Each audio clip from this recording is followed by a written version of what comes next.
संभाजीराजे छत्रपती हे विशाळगडावरती असलेल्या क्रमणाविरोधात हे विशाळगडावर जाणार होते आणि त्यानंतर आता ही बातमी समोर येते।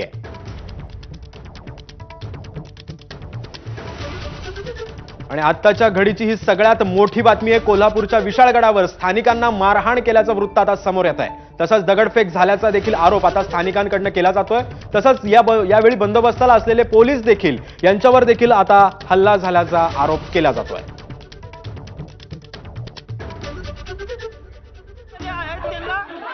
ही थेट दृश्य आहेत विशाळगडावरची। इथे स्थानिकांवरती दगडफेक झाल्याचाही आरोप केला जातोय। काही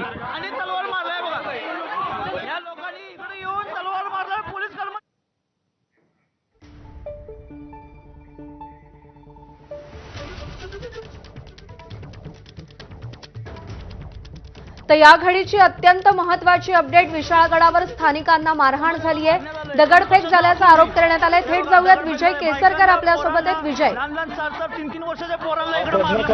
आज संभाजीराजे हे विशाळगडावर जात आहेत छत्रपती शिवाजी महाराजांना अभिवादन करण्यासाठी। जेव्हा त्यांनी विशाळगडावरील अतिक्रमण आहे त्याचा मुद्दा आहे तो लावून धरलेला आहे। इथून निघताना संभाजीराजे यांनी सगळ्यांना शांततेचं आवाहन आहे ते केलेलं आहे।